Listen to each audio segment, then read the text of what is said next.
بسم اللہ الرحمن الرحیم۔ ہیکل سلیمانی، مصنف مظہر کلیم MA، عمران سیریز۔ رات چاند نہ نکلنے کی وجہ سے انتہائی تاریک تھی، لیکن اسرائیل کا مین مواصلاتی ٹاور اور اس کے ارد گرد کا علاقہ جگہ جگہ نصب سرچ لائٹوں کی وجہ سے دن سے بھی زیادہ روشن نظر آ رہا تھا۔ یہ ٹاور تل ابیب سے 20 کلومیٹر شمال کی طرف ایک اونچی سی پہاڑی کے اوپر بنایا گیا تھا۔ ٹاور 1000 فٹ بلند تھا اور دور دور سے صاف نظر آتا تھا۔ اس ٹاور کی تنصیب جدید ترین سائنس کا ایک حیرت انگیز کارنامہ تھا، اور اسے تعمیر کرنے میں اسرائیلی اور اقلیمی ماہرین نے پورے 5 سال محنت کی تھی۔ اس بلند و بالا ٹاور کے ذریعے اسرائیل کا نہ صرف مواصلاتی رابطہ پوری دنیا سے قائم ہوا تھا، بلکہ اس پر ایسے جدید ترین ریڈار بھی لگائے گئے تھے کہ ان کی مدد سے دور دراز کے ممالک میں ہونے والی فوجی نقل و حرکت بھی صاف طور پر چیک کی جا سکتی تھی۔ اور اسی ٹاور کی وجہ سے اسرائیل اپنے ارد گرد پھیلے ہوئے عرب ممالک اور تقریباً تمام دشمن ممالک پر کڑی نگاہ رکھنے میں کامیاب ہو گیا تھا۔ عرب اور فلسطینی ایجنٹوں نے اس ٹاور کو تباہ کرنے کے لیے کئی بار منظم حملے کرنے کی کوشش کی، لیکن اس ٹاور کی ساخت اور اس کا حفاظتی نظام اس قدر جدید تھا کہ ایک مکھی بھی اس علاقے میں بغیر اجازت داخل نہ ہو سکتی تھی۔ خصوصی حفاظتی انتظامات کے لیے اس ٹاور کے گرد 100 فٹ کے دائرے تک، زمین سے لے کر ٹاور کی بلندی تک ایکس ریز کا ایک دائرہ قائم کیا گیا تھا۔ یہ ریز انسانی آنکھ سے نظر نہ آتی تھیں، لیکن ان ریز کی خصوصیت یہ تھی کہ اس میں وجود رکھنے والی ہر چیز ایک لمحے میں جل کر راکھ ہو جاتی تھی۔ اسی وجہ سے ان ریز کے گرد چاروں طرف خاردار تاروں کی باڑ لگا دی گئی تھی، جن پر جگہ جگہ خطرے کے نشانات کی پلیٹیں جڑی ہوئی تھیں۔ اس خاردار تار کے گرد مزید 100 فٹ کا فاصلہ چھوڑ کر بیرک نما گول عمارت بنائی گئی تھی۔ اس ساری عمارت کے اندر کوئی دیوار نہ تھی، یہ ایک گول اور مسلسل ہال سا بن گیا تھا، جس میں داخلے اور باہر نکلنے کا صرف ایک دروازہ تھا، جس پر چیکنگ کمپیوٹر نصب تھا۔ ہال کے اندر بھی جگہ جگہ چیکنگ کمپیوٹرز نصب کیے گئے تھے۔ اس گول ہال کمرے میں انتہائی جدید ترین مشینری نصب کی گئی تھی، جو اس ٹاور کی مدد سے دور دراز تک کی رپورٹیں تیار کر کے اسرائیل کی ڈیفنس کونسل کو براہ راست بھجواتی تھی۔ اس ہال نما کمرے میں موجود تمام مشینری آٹومیٹک تھی۔ صرف دروازے کے اندر شیشے کا بنا ہوا ایک بڑا سا کمرہ تھا۔ اس کمرے میں چیف کنٹرولر بیٹھتا تھا۔ اس کمرے کے اندر ایسی کمپیوٹر مشینری نصب تھی جن کی مدد سے ہال کمرے میں موجود مشینری کو نہ صرف آپریٹ کیا جاتا تھا، بلکہ اگر کسی مشین میں خرابی ہو جاتی تب بھی اسے یہیں بیٹھے بیٹھے مرمت کیا جا سکتا تھا۔ اس کمرے کے عقبی دیوار میں ایک خفیہ دروازہ تھا، جس کو کھولنے کے لیے مخصوص الفاظ کمپیوٹر میں فیڈ کرنے پڑتے تھے۔ تب کمپیوٹر یہ دروازہ کھولتا تھا اور اس دروازے سے گزر کر اصل ہال میں داخل ہوا جا سکتا تھا، لیکن سوائے چیف کنٹرولر کے اور کوئی شخص اس دروازے کو کراس نہ کر سکتا تھا۔ چیف کنٹرولر اس ساری مشینری کا انچارج تھا۔ اس کا نام روجر میک تھا اور اس کا تعلق فوج سے تھا۔ کمپیوٹر ہر لمحے نہ صرف اسے بھی چیک کرتا رہتا تھا، بلکہ اس کے ذہن میں ابھرنے والے خیالات تک بھی مسلسل چیک کیے جاتے تھے۔ اس پوری عمارت کو بم پروف بنایا گیا تھا۔ اس پر اگر ایٹم بم بھی پھینک دیا جاتا تب بھی اس پر کوئی اثر نہ ہو سکتا تھا۔ اس عمارت سے اوپر جانے کے لیے ایک خصوصی سیڑھی استعمال کی جاتی تھی، اور اس سیڑھی میں بھی خصوصی طور پر چھوٹے کمپیوٹر نصب کیے گئے تھے، اور یہی وجہ تھی کہ سوائے چیف کنٹرولر کے اور کوئی شخص اس سیڑھی کے ذریعے اوپر نہ جا سکتا تھا۔ چیف کنٹرولر کی رہائش کے لیے نیچے ایک چھوٹا سا بنگلہ تھا، جس میں وہ اکیلا رہتا تھا۔ اسے صرف ہفتے میں ایک روز کے لیے شہر جانے کی اجازت تھی، تاکہ وہ چند گھنٹے اپنی بیوی بچوں کے ساتھ گزار سکے۔ ٹاور کی بلندی سے لے کر نیچے تک اس گول عمارت کے اوپر چاروں طرف اور نیچے فوجی بیرکوں کے اندر اور باہر جگہ جگہ تیز اور بلیٹ پروف سرچ لائٹیں نصب کی گئی تھیں، جو کہ خصوصی ایٹمک جنریٹر سے جلتی تھیں۔ بیرک کے چاروں کونوں میں چھوٹے چھوٹے ٹاور بنائے گئے تھے، جن میں مسلح فوجی باری باری پہرا دیتے تھے۔ وہاں سے تقریباً 500 گز کے فاصلے تک بالکل میدان صاف تھا، جس میں ایک جھاڑی یا درخت بھی نہ تھا، تاکہ کوئی شخص ان کی آڑ میں چھپ نہ سکے۔ اس میدان کے پار چاروں طرف اونچی خاردار تار کے جنگلے نصب کیے گئے تھے۔ صرف ایک جگہ پھاٹک تھا جسے اندر سے کمپیوٹر سے کھولا اور بند کیا جا سکتا تھا۔ ان تاروں میں ہر وقت بجلی کی طاقتور رو دوڑتی رہتی تھی، اس قدر طاقتور رو کہ باہر سے وہ 10 فٹ کے فاصلے تک ہر چیز کو اپنی طرف کھینچ لیتی تھی، اور اس خاردار تار کے گرد مخصوص تربیت یافتہ کتے سارا دن اور ساری رات گھومتے رہتے تھے۔ انہیں ایسی تربیت دی گئی تھی کہ وہ اپنی ڈیوٹی دے کر خود ہی واپس اپنے جنگلے میں پہنچ جاتے تھے۔ تمام کام بالکل آٹومیٹک انداز میں ہوتا رہتا تھا۔ غرض یہ کہ اس ٹاور اور اس کے ارد گرد موجود مشینری کو ہر لحاظ سے ناقابل تسخیر بنا دیا گیا تھا۔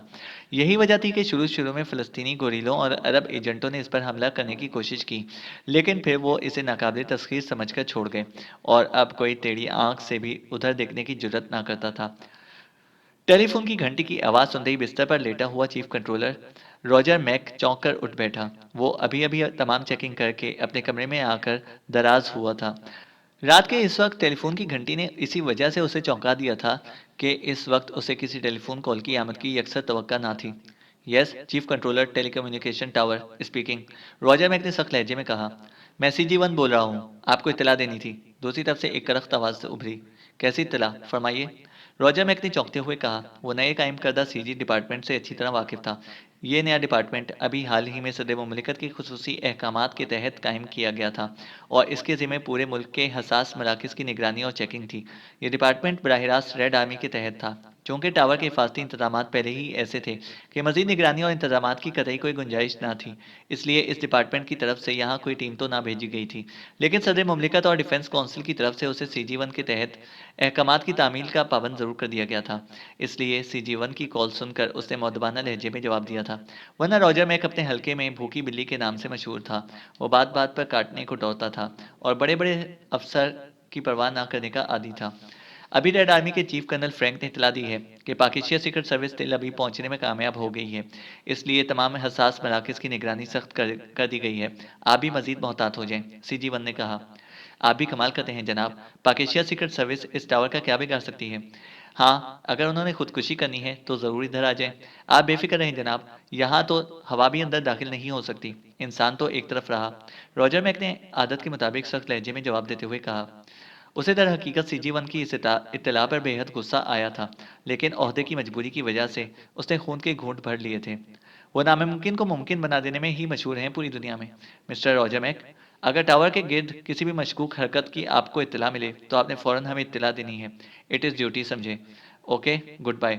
دوسری طرف سے CG1 نے پھاڑ کھانے والے لہجے میں کہا اور اس کے ساتھ ہی رابطہ ختم ہو گیا۔ ناممکن کو ممکن، پتہ نہیں حکومت ایسے ڈرپوک اور جاہل آدمیوں کو ایسے عہدے کیوں دے دیتی ہے، احمق کہیں کا، نان سینس، روجر میک نے بڑبڑاتے ہوئے کہا اور ریسیور رکھ کر دوبارہ ایک طرف رکھی کتاب اٹھا کر پڑھنے میں مصروف ہو گیا۔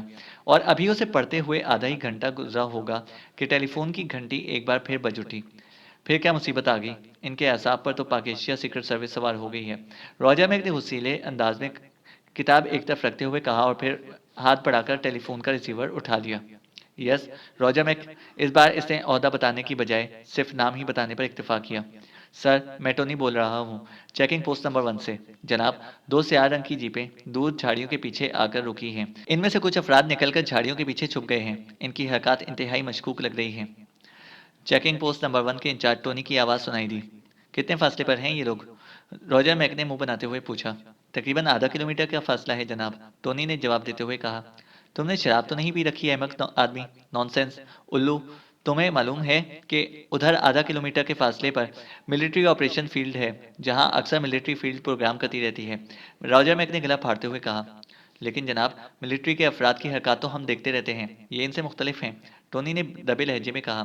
تمہارا دماغ خراب ہو گیا ہے، وہاں نقل و حرکت کرنے سے اگر وہ مشکوک بھی ہیں تبھی ہمارا کیا بگاڑ لیں گے؟ آئندہ مجھے اس طرح ڈسٹرب کرنے کی کوشش کی تو گولی مار دوں گا، روجر میک نے پھاڑ کھانے والے لہجے میں کہا اور ریسیور کینڈل پر پٹک دیا۔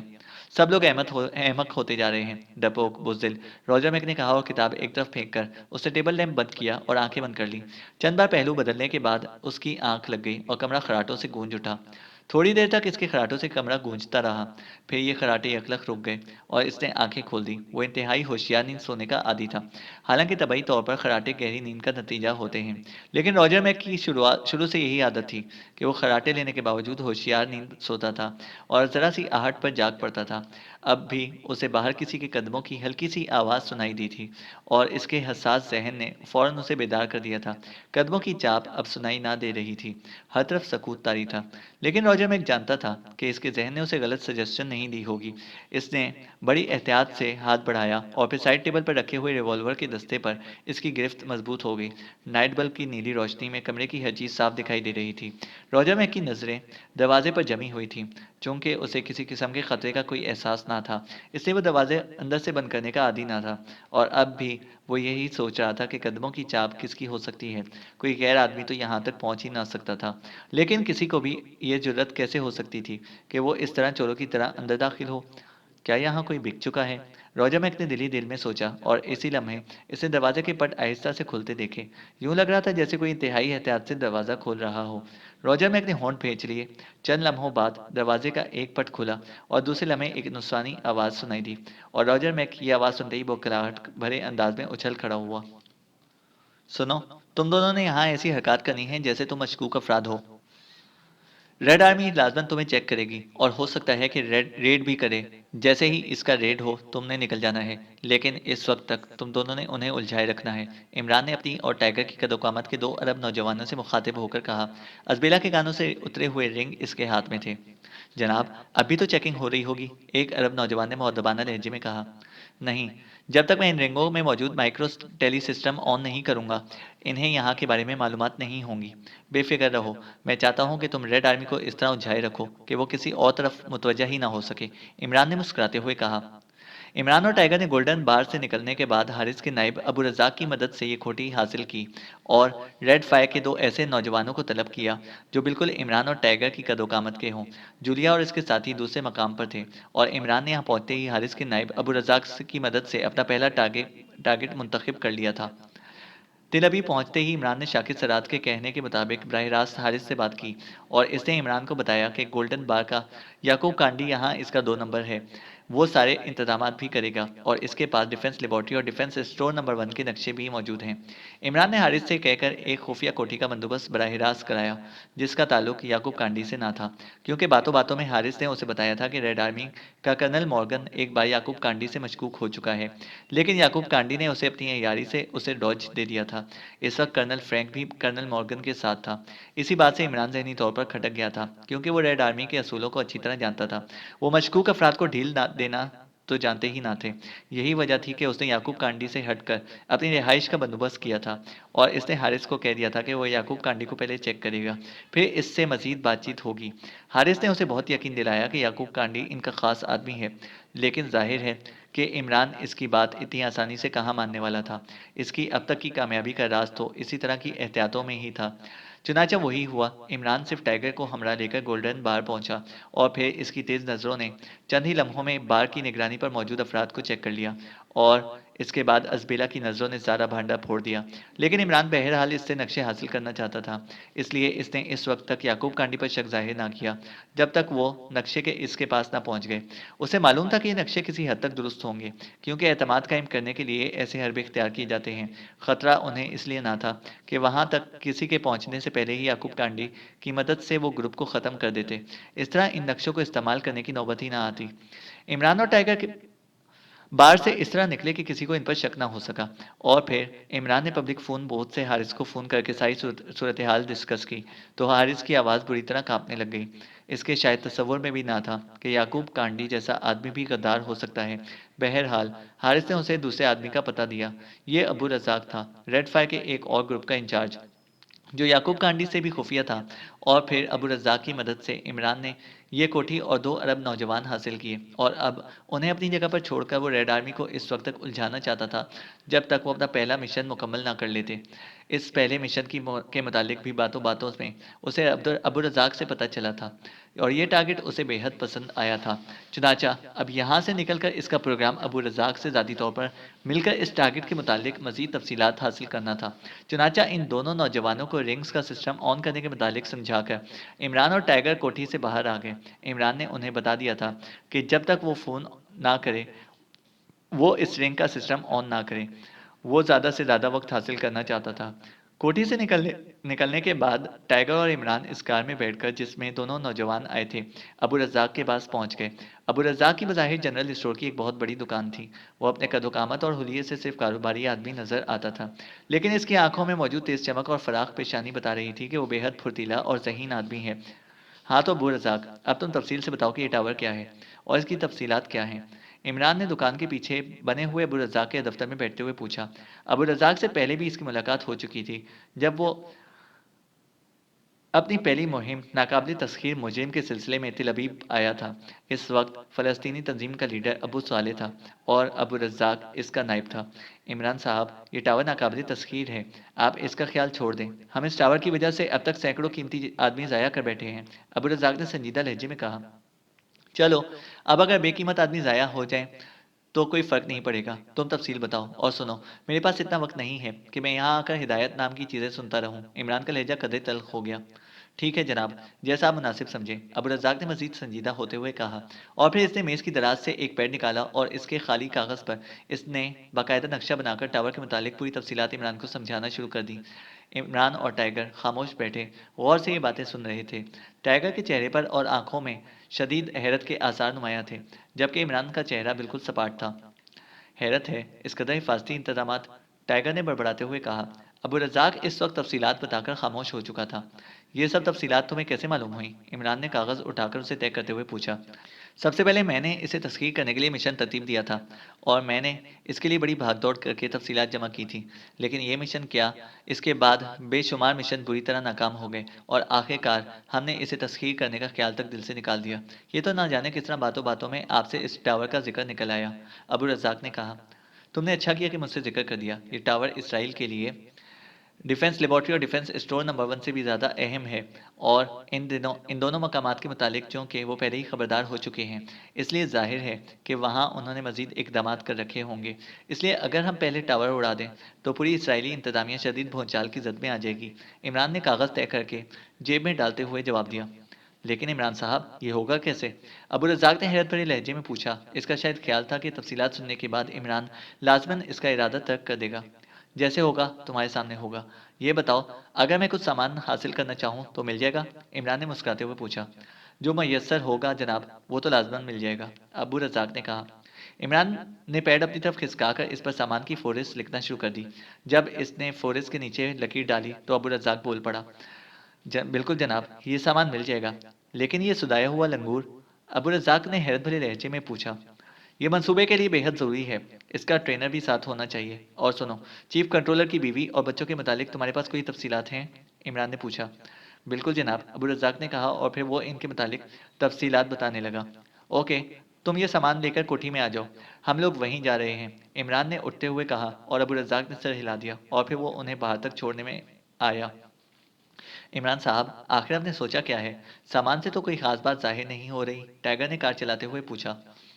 تو تمہارا خیال تھا کہ میں سامان کی فہرست میں 2-4 جن بھوت بھی درج کر دوں تاکہ ان کی مدد سے ٹاور تباہ کیا جا سکتا؟ عمران نے سنجیدہ لہجے میں کہا، اور ٹائیگر جھینپ کر خاموش ہو گیا۔ تھوڑی دیر بعد وہ کوٹھی پر پہنچ گئے جہاں جولیا اور اس کے ساتھی موجود تھے۔ یہ تم کہاں سیرے کرتے پھر رہے ہو؟ کچھ ہمیں بھی بتاؤ کہ اب کیا پروگرام ہے؟ جولیا نے جاتے ہی عمران کو آڑے ہاتھوں لیا۔ بھائی، مجھے تو اس کشتی کہوا خانے نے بڑا لطف دیا ہے، اس لیے میں تو اب مستقل طور پر یہی دھندا کروں گا، ناچو گاؤ اور نوٹ کماؤ۔ واہ واہ! جولیا کے ہاتھ سے کہوا لینے کے لیے تو پورا اسرائیل امٹ پڑے گا، عمران نے کرسی پر ڈھیر ہوتے ہوئے کہا۔ بکواس مت کرو، سیدھی طرح بتا دو عمران، ورنہ، جولیا نے دانت پیستے ہوئے کہا، ورنہ میں تنویر کو بلا لوں گی، یہی کہنا چاہتی ہو؟ بے شک بلا لو، وہ بھی ناچنے میں بڑا ماہر ہے، تنویر کے آنے سے گاہکی بڑھ جائے گی۔ ویسے بھی تنویر سے ڈبل کام لیا جا سکتا ہے، جب تم کہوا بیچتے بیچتے تھک جاؤ گی تو تنویر آسانی سے تمہاری جگہ لے سکتا ہے، کسی عرب کو مجال ہے شک پڑ جائے، عمران نے مسکراتے ہوئے کہا۔ عمران صاحب، اب تک میں آپ سے کوئی بات نہیں کی، صرف اس لیے کہ یہ مشن میرے نقطۂ نظر سے انتہائی اہم ہے، اس لیے پلیز آپ میرے منہ نہ لگیں، ورنہ، تنویر نے تلخ لہجے میں جواب دیتے ہوئے کہا۔ اچھا، یعنی مشن کی اہمیت یہی ہے کہ تنویر خاموش رہے، تمہارے بولنے سے مشن کی اہمیت ختم ہو جائے گی؟ لو سن لو مس جولیا، تم خواہ مخواہ مجھ سے ناراض ہو جاتی ہو، عمران نے مذاقہ اڑانے والے انداز میں کہا۔ اور اس سے پہلے کہ کوئی عمران کی بات کا جواب دیتا، پاس پڑے ہوئے ٹیلی فون کی گھنٹی بج اٹھی۔ عمران نے ہاتھ بڑھا کر ریسیور اٹھا لیا۔ یس، مست ملنگ اسپیکنگ، عمران نے بڑے سنجیدہ لہجے میں کہا، اور اس کا نام سن کر غصے میں بھری بیٹھی جولیا بھی بے اختیار مسکرا دی۔ یہاں عمران صاحب ہوں گے، میں نے ان سے بات کرنی ہے، دوسری طرف سے حارث کی آواز عمران کو سنائی دی۔ عمران صاحب؟ سوری، صاحب تو یہاں کوئی نہیں، سارے ہی دیسی لوگ ہیں، صاحبوں سے ملنے کے لیے تمہیں ولایت جانا پڑے گا، عمران نے اس بار اپنی اصلی آواز میں کہا۔ اوہ عمران صاحب، میں حارث بول رہا ہوں، مجھے ابھی ابو رزاق نے بتایا ہے کہ آپ ٹاور پر حملہ کرنا چاہتے ہیں۔ عمران صاحب، وہ تو قطعی ناممکن ٹارگٹ ہے، اور ان حالات میں ہم آپ کو ضائع نہیں کرنا چاہتے، اس لیے بہتر یہی ہے کہ آپ کوئی اور ٹارگٹ منتخب کر لیں، حارث نے تیز لہجے میں کہا۔ ٹھیک ہے، میرا خیال ہے کہ میں اپنے گروپ سمیت یہاں کے کسی بینک کا لاکر توڑ کر رقم نکال لاؤں، یا پھر کسی دکاندار کو ریوالور دکھا کر اس کا کیش باکس اٹھا لاؤں، کیا خیال ہے؟ کیسے ٹارگٹ ہیں یہ دونوں؟ عمران نے انتہائی طنزیہ لہجے میں بات کرتے ہوئے کہا۔ اوہ عمران صاحب، میرا مطلب یہ نہیں تھا، بلکہ حارث نے عمران کا طنز محسوس کرتے ہوئے بکھلا کر کہنا چاہا۔ ریڈ فائر چیف صاحب، آپ اپنے قیمتی مشورے اپنے پاس رکھیں، سمجھے؟ آئندہ مجھے مشورہ دینے پر اپنا قیمتی وقت ہرگز ضائع نہ کریں۔ اگر میں اس طرح مشورہ ماننے کا عادی ہوتا تو اب تک شادی کر کے بچوں کی کتابیں اور کاپیاں خریدتا پھرتا۔ عمران کا لہجہ یکلخت انتہائی تلخ ہو گیا تھا۔ Oh sorry sir, very sorry sir, واقعی مجھ سے غلطی ہو گئی، میں آئندہ محتاط رہوں گا سر۔ دوسری طرف سے حارث نے معذرت بھرے لہجے میں جواب دیتے ہوئے کہا، ابو رزاق سے کہیں کہ سامان مجھ تک پہنچا دیں اور بس، اس کے بعد کیا ہوتا ہے کیا نہیں ہوتا یہ میرا مسئلہ ہے۔ عمران نے اسی طرح سخت لہجے میں کہا اور ریسیور کریڈل پر پٹک دیا۔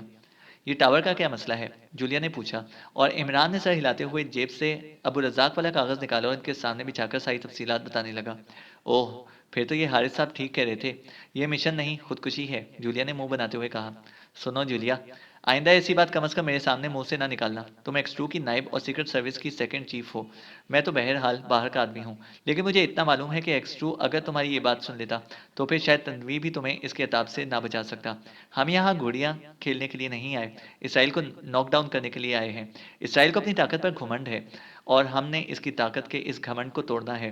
پہلے تو شاید میں کچھ اور کرتا، لیکن اب یہ مشن تم نے پورا کرنا ہے، تم اس مشن کی انچارج ہو، جو پروگرام جی چاہے بناؤ، بس اس ٹاور کو تباہ ہونا چاہیے۔ عمران نے یکلخت بدلے ہوئے لہجے میں کہا اور جولیا حیرت سے آنکھیں پھاڑے اسے دیکھتی رہ گئی۔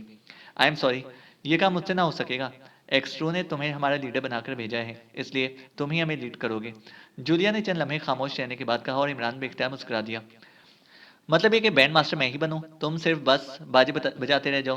عمران نے مسکراتے ہوئے کہا، اور عمران کے اس طرح گرگٹ سے بھی زیادہ تیزی سے رنگ بدلنے پر عمران کے ساتھی بے اختیار ہنس پڑے۔ رقم بھی تو بینڈ ماسٹر ہی جمع کرتا ہے، میرا مطلب ہے تعریف سے، سفدر نے پہلی بار زبان کھولتے ہوئے کہا۔ چلو اس بار تعریف تم لے جانا، رقم مجھے دے دینا، بس پھر تو تم خوش ہونا، عمران نے ہنستے ہوئے کہا۔ عمران صاحب، آخر آپ نے اس مشن کے لیے کوئی منصوبہ تو بنایا ہوگا، کیپٹن شکیل نے انتہائی سنجیدہ لہجے میں کہا۔ بالکل بنایا ہے، اسی منصوبے کے تحت تو سامان منگوایا ہے۔ ٹائیگر تو کہہ رہا تھا کہ فورس میں 2 4 جن بھوت بھی لکھ دو، مگر میں دراصل جن بھوتوں سے بہت ڈرتا ہوں، سنا ہے خوبصورت عورتوں کو فوراً چمٹ جاتے ہیں، کیوں تنویر؟ عمران نے ایک بار پھر شرارت بھرے لہجے میں کہا اور تنویر بجائے غصہ کرنے کے بے اختیار ہنس پڑا۔ بات سے بات نکالنا تو کوئی تم سے سیکھے، وہ منصوبہ تو بتاؤ، تنویر نے کہا۔ منصوبہ بندی تو اصل مسئلہ ہے، کم بچے خوشحال گھرانہ ٹائپ کا منصوبہ، اگر چاہیے تو پھر اس کے۔ عمران کی زبان ایک بار پھر چل پڑی۔ میرا خیال ہے کہ ہمیں دو مختلف سمتوں سے اس ٹاور پر حملہ کرنا چاہیے تاکہ محافظوں کی توجہ بڑھ جائے، صفدر نے عمران کی بات کاٹتے ہوئے کہا۔ میرے ذہن میں ایک تجویز آ رہی ہے، کیوں نہ ہم ایک بڑی سی پتنگ لے کر اس کے ساتھ خوفناک قسم کا بند باندھ کر اسے اڑا دیں اور پھر پتنگ کو غوطہ دے کر یہ بم ٹاور کے عین اوپر ٹکرا دیں، چوہان نے کہا۔ واہ کیا ذہن پایا ہے تم نے، پہلے تو ایسی پتنگ ہونی چاہیے جو 1000 فٹ کی بلندی تک اڑ سکے، پھر اس قدر بڑی ہو کہ اس کے ساتھ بم بندہ ہو، پھر ہوا کا رخ ٹاور کی طرف ہو، اور آخری بات یہ کہ، عمران نے ہنستے ہوئے کہا، آئیڈیا برا نہیں عمران صاحب، آپ نے خواہ مخواہ چوہان کا مذاق اڑانا شروع کر دیا ہے، صفدر نے کہا۔ اگر آئیڈیا اچھا ہے تو بسم اللہ، جا کر اڑاؤ پتنگیں اور لڑاؤ پیچ، عمران نے منہ بناتے ہوئے کہا۔ اور پھر اس سے پہلے کہ عمران کو کوئی جواب دیتا، ایک عرب نوجوان اندر داخل ہوا۔ یہ اس کوٹھی میں بطور محافظ رکھا گیا تھا۔ سر، ابو رزاق صاحب نے سامان بھجوایا ہے، باہر برآمدے میں ہے، عرب نوجوان نے بڑے مؤدبانہ لہجے میں کہا۔ اتنی جلدی آ گیا، چلو ٹھیک ہے یہیں لے آؤ، اور سنو 4 جیپوں کا بندوبست کرو، عمران نے کہا۔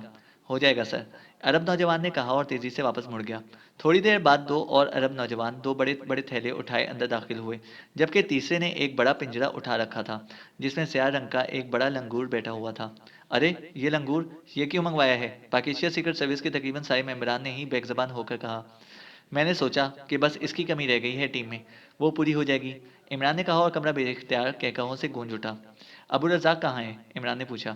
وہ آ رہے ہیں جناب، کچھ تھوڑا بہت سامان رہ گیا تھا، وہ خود لے کر آ رہے ہیں، عرب نوجوان نے جواب دیا اور عمران کے سر ہلانے پر وہ سامان وہیں کمرے میں رکھ کر چلے گئے۔ سنو دوستو، اب میرا منصوبہ سن لو، شاید تمہیں پسند آ جائے۔ ٹاور کے گرد جی ایس ریز کا دائرہ قائم کیا گیا ہے، یہ ایسی ریز ہیں جو انسانی آنکھ سے نظر نہیں آتی، اور جو بھی ان ریز کے دائرے میں داخل ہو جائے وہ فوراً جل جاتا ہے، لیکن اسے جانور بالکل آسانی سے دیکھ سکتے ہیں۔ جی ایس ریز کا مرکز ٹاور کے اوپر والے حصے پر رکھا گیا ہوگا، کیونکہ یہ ریز عمودی یعنی نیچے سے اوپر تک جانے کی بجائے اوپر سے نیچے کی طرف آتی ہیں، اس لیے ظاہر ہے ان ریز کا مرکز ٹاور کی چوٹی پر ہوگا۔ اب مسئلہ یہ ہے کہ ان ریز کو کراس کیسے کیا جائے، تو اس کا سائنسی طور پر ایک ہی حل ہے۔ یہ ریز باقی ہر چیز کو جلا دیتی ہیں، صرف ایک چیز ایسی ہے جس پر یہ ریز اثر نہیں کرتی، اور وہ ہے مائم اور شہد کا مکسچر، عمران نے جواب دیا۔ شہد تو خیر سمجھ میں آ گئی، لیکن یہ مائم کیا چیز ہے؟ جولیا نے منہ بناتے ہوئے کہا۔ مائم ایک مخصوص قسم کی خوشبو کا سائنسی نام ہے۔ جس طرح ہر انسان اور جانور کے جسم سے ایک مخصوص قسم کی بو یا خوشبو نکلتی ہے، اسی طرح دنیا میں ایک جانور ایسا ہے جس کے جسم سے نکلنے والی خوشبو کو مائم کہتے ہیں۔ عمران نے اس طرح سمجھانا شروع کر دیا جس طرح پروفیسر کلاس میں کھڑے ہو کر لیکچر دیتے ہیں۔ اور وہ بو اس لنگور کے جسم سے نکلتی ہوگی؟ صفدر نے سر ہلاتے ہوئے پوچھا۔ صرف لنگور ہی نہیں، بلکہ ہر بندر کے جسم سے نکلنے والی خوشبو کو مائم کہتے ہیں۔ سیال لنگور کے جسم سے نکلنے والی مائم باقی بندروں کی نسبت بے حد تیز ہوتی ہے، اس لیے اگر ہم اس سیال لنگور کے جسم پر شہد کو اچھی طرح مل دیں تو یہ لنگور بڑی آسانی سے جی ایس ریس سے صحیح سلامت باہر نکل جائے گا، اور پھر جس قدر پھرتی اور تیزی سے یہ ٹاور پر چڑھ سکتا ہے، اتنی پھرتی سے کوئی انسان نہیں چڑھ سکتا۔ عمران نے کہا، گڈ آئیڈیا، لیکن اس کے لیے تو کوئی سدھایا ہوا لنگور چاہیے۔ جولیا نے تعریف بھرے لہجے میں کہا، یہ سدھایا ہوا لنگور ہے، ابو رزاق اس کے ٹرینر کو ساتھ لے کر آئے گا۔ عمران نے کہا، لیکن یہ لنگور ٹاور تک پہنچے گا کیسے؟ کیپٹن شکیل نے کہا، بس یہی ایک مسئلہ ہے جس نے اس ٹاور کو سب کے لیے ناقابل تسخیر بنا رکھا ہے۔ عمران نے منہ بناتے ہوئے کہا، مجھے یقین ہے کہ تمہاری ضمیر میں اس کا بھی کوئی حل موجود ہوگا۔ جولیا نے مسکراتے ہوئے کہا، ہے تو صحیح ایک حل، لیکن عمران نے بڑے سنجیدہ لہجے میں کہا، کیا حل ہے بتاؤ؟ جولیا نے چونک کر پوچھا۔ تمہیں اس ٹاور کے چیف کنٹرولر روجر میک کی بیوی بننا پڑے گا۔ عمران نے کہا، روجر میک کی بیوی؟ کیا مطلب؟ جولیا کے ساتھ ساتھ باقی سب ممبرز بھی چونک پڑے۔ ابو رزاق نے بتایا ہے کہ روجر میک کو ہفتے میں صرف چند گھنٹے کی رخصت ملتی ہے، جب وہ شہر میں جا کر اپنی بیوی اور بچوں سے ملاقات کرتا ہے۔ ابو رزاق نے روجر میک کی بیوی کے متعلق جو کچھ بتایا ہے، اس سے پتہ چلتا ہے کہ اس کی بیوی انتہائی سخت بلکہ مشتعل مزاج عورت ہے، اور روجر میک اس سے بہت ڈرتا ہے۔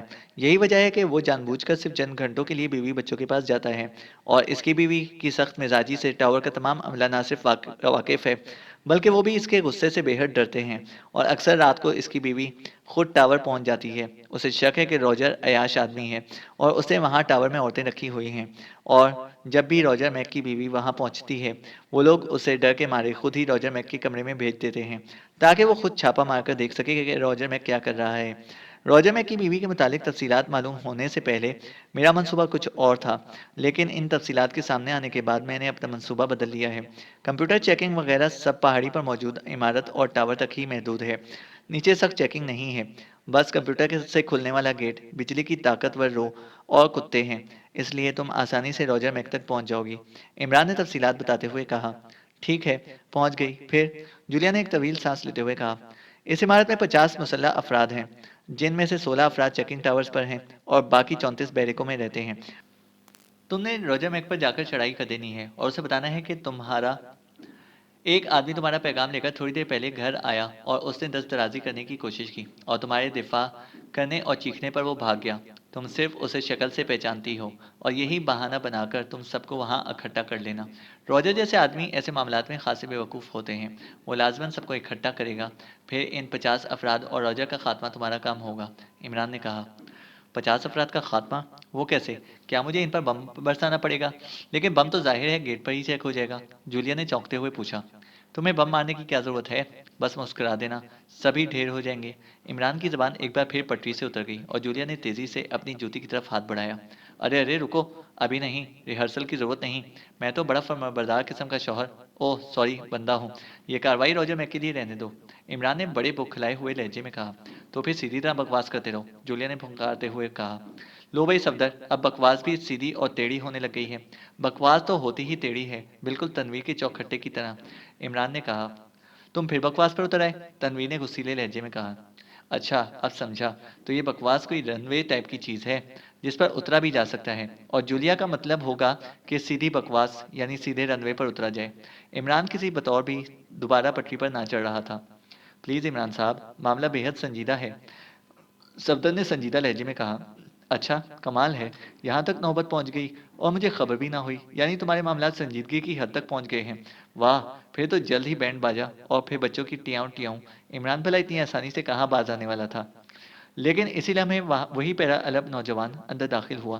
سر، ابو رزاق صاحب آ گئے ہیں، عمران نے عرب نوجوان نے مؤدبانہ لہجے میں کہا۔ ٹھیک ہے، بلاؤ، عمران نے سر ہلاتے ہوئے کہا، اور چند لمحوں بعد ابو رزاق اندر داخل ہوا۔ وہ خاصے سڈول جسم اور لمبے قد کا مالک تھا۔ بیٹھو، عمران نے ایک خالی کرسی کی طرف اشارہ کرتے ہوئے کہا، اور ابو رزاق کرسی پر بیٹھ گیا۔ لنگور کا ٹرینر آ گیا ہے؟ عمران نے پوچھا۔ وہ باہر موجود ہے جناب، ہمارا خاص آدمی ہے۔ ابو رزاق نے مؤدبانہ لہجے میں جواب دیتے ہوئے کہا، ٹھیک ہے، باقی سامان؟ عمران نے پوچھا، وہ بھی پہنچ گیا ہے، مجھے بتایا گیا تھا کہ آپ نے 4 جیپیں ڈیمانڈ کی ہیں، وہ بھی آ گئی ہیں، ابو رزاق نے جواب دیا۔ گڈ، اچھا اب ایک کام اور کرنا ہے، روجر میک کی بیوی کو اغوا کر کے یہاں لے آؤ۔ اس کے بچے کتنے ہیں؟ عمران نے کہا، 2 بچے ہیں جناب، دونوں ہاسٹل میں رہتے ہیں، وہ اکیلی اپارٹمنٹ میں رہتی ہے، ابو رزاق نے جواب دیا۔ اوکے، اسے لے آؤ، لیکن خیال رکھنا کسی کو علم نہ ہو، میں اس کے میک اپ میں مس جولیا کو لانا چاہتا ہوں۔ بلکہ ٹھہرو، میرا خیال ہے کہ ہمیں خود وہیں چلنا چاہیے تاکہ جولیا ایک نظر اس کے اپارٹمنٹ کو بھی دیکھ لے، عمران نے کہا۔ جناب آپ کا منصوبہ کیا ہے؟ کیا بتانا پسند کریں گے؟ یقین کیجیے میں کوئی مداخلت نہ کروں گا، ابو رزاق نے کہا۔ چلو کر لیا یقین، بہرحال اب بتانے میں کوئی حرج نہیں ہے۔ مس جولیا روجر میک کی بیوی کے روپ میں ٹاور پہنچے گی، وہاں وہ روجر میک کے کمرے میں پہنچے گی، وہاں موجود ہر شخص کو ایک جگہ اکٹھا کرے گی، اس کے بعد بلیو بم وہاں پھینک دے گی، اور جب سب بے ہوش ہو جائیں گے تو جولیا ٹرنچ فائر کرے گی اور کمپیوٹر کے ذریعے پھاٹک کھول دے گی۔ ہم پہلے ہی جیپوں میں وہاں موجود ہوں گے، ہم جیپوں کے ذریعے اندر پہنچیں گے، عمران نے مبہم اور گول مول سے انداز میں تفصیل بتائی۔ مگر جناب اس ٹاور کے گرد ریز اور وہ ناقابل تسخیر عمارت، اس کا کیا ہوگا؟ ابو رزاق نے کہا، وہی ہوگا ابو رزاق صاحب جو مدعی چاہے گا، کیونکہ وہ پچھلے زمانے کی بات تھی کہ مدعی لاکھ برا چاہنے کے باوجود کچھ نہ کر سکتا تھا۔ آج کل تو وہی ہوتا ہے جو مدعی چاہتا ہے، بس ذرا وسائل کی ضرورت ہے۔ بہرحال تم مجھے اور جولیا کو روجر میک کے اپارٹمنٹ میں لے چلو، عمران نے کرسی سے اٹھتے ہوئے کہا، اور ابو رزاق بھی ہونٹ بھیجے اٹھ کھڑا ہوا۔ وہ کسی طور پر بھی اس منصوبے سے مطمئن نظر نہ آتا تھا، لیکن ظاہر ہے کچھ کہہ نہ سکتا تھا۔ تو دوستوں یہ تھی ہماری آج کی کہانی، امید ہے کہ آپ کو یہ پسند آئی ہوگی۔ ہمارے چینل کو سبسکرائب کریں اور ساتھ موجود بیل آئیکن کو پریس کریں تاکہ ہماری ہر اپڈیٹ آپ کو بر وقت مل سکے۔ شکریہ۔